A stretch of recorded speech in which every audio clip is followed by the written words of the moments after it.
ہماری زندگی میں جو مصیبت آتی ہے کیا یہ ہمارے پچھلی زندگی کے گناہوں کا نتیجہ ہے؟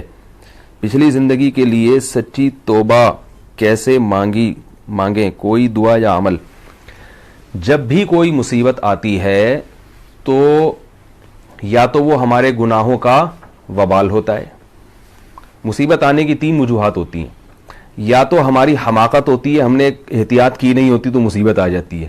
اب آپ کے اعمال کتنے ہی اچھے ہوں, کبھی کوئی زندگی میں گناہ نہ ہو, سیٹ بیلٹ باندھے بغیر آپ گاڑی چلا رہے ہیں اسپیڈ میں, تو ظاہر ہے کہیں بھی بریک لگانی پڑے گی تو آپ دھڑام سے شیشے سے باہر جا کے نکلیں گے.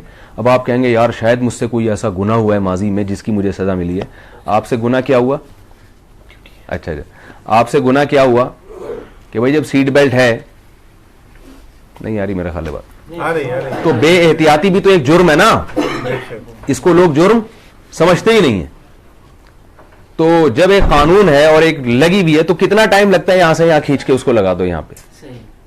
لیکن لوگ کہتے ہیں یار یہ کیا ہے, بس جب آنی ہوگی تو کہتے ہیں نا جب آنی ہوگی تو آ جائے گی. اور جو رات قبر میں گزرنی ہو تو قبر میں گزرے گی.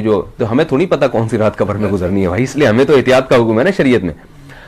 مسلمانوں کے جو آج کل حالات چل رہے ہیں اس کی سب سے بڑی وجہ ہے بے احتیاطی.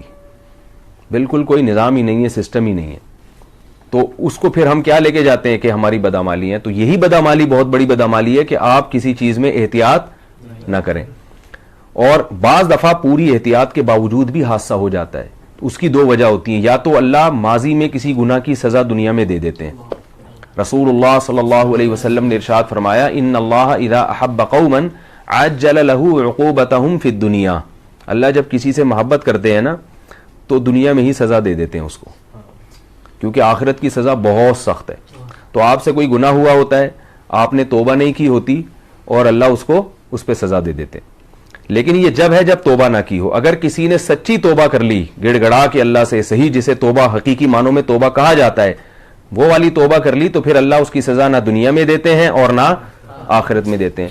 اور بعض دفعہ ایسے ہوتا ہے کہ کوئی گناہ نہیں بھی ہوتا پھر بھی حادثات آتے ہیں, وہ درجات کو بلند کرنے کے لیے, کیونکہ اللہ کا نظام ہے کہ راحت اور سکون حقیقی معنوں میں صرف جنت میں ہوگا.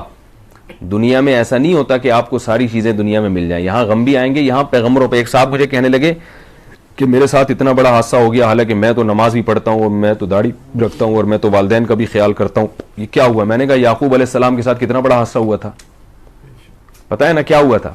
بچہ گم گیا تھا, اور سب سے محبوب ترین بچہ گم گیا. ساری زندگی روتے رہے. تو کیا آپ اللہ کے پیغمبر سے کوئی جرم ہوا تھا کیا؟ کچھ بھی نہیں تھا. لیکن ان یعقوب علیہ السلام نے صبر کیا, اس کی وجہ سے یعقوب علیہ السلام کا کتنا بڑا مقام کہ پوری سورہ یوسف نازل ہوئی ہے اور اس میں یعقوب علیہ السلام کی دعائیں اور ان کا صبر اللہ نے بیان کیا ہے. اگر یعقوب علیہ السلام کو وہ مصیبت نہ پہنچتی تو کیا یعقوب علیہ السلام کو ہم اس طرح سے جانتے جیسے اب جانتے ہیں, اور ان کے وہ درجات, اور ان کے بیٹے کو اللہ نے نبی بنایا اور مصر کا بادشاہ بنا دیا. تو جب بھی کوئی غم ہمیں پہنچتا ہے, نبی صلی اللہ علیہ وسلم نے فرمایا عجبا لامر المؤمن ان امرہ کلہ لہ خیر ان اصابتہ سراء شکر فکان خیر اللہ وان اصابتہ ضراء صبر فکان خیر اللہ. فرمایا جب بھی مصیبت پہنچتی ہے نا مسلمان کو, تو مسلمان کا معاملہ بڑا عجیب ہے.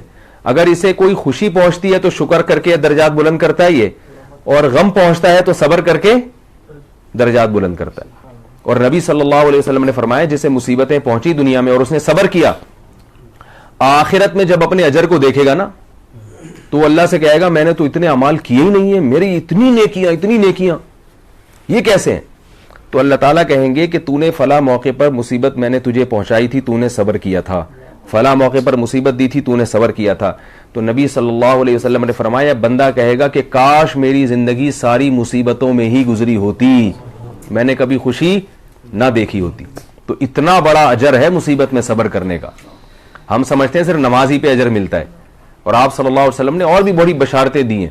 ان اللہ مع الصابرین ہے نا قرآن مجید میں, کہ اللہ صبر کرنے والوں کے ساتھ ہے. تو یہ ضروری نہیں ہے کہ جو بھی مصیبت پہنچے وہ آپ کے کوئی گناہ کی سزا ہو, بلکہ اللہ تعالیٰ درجات بلند کرنے کے لیے بھی بعض دفعہ انسان کو مصائب میں ڈالتے ہیں.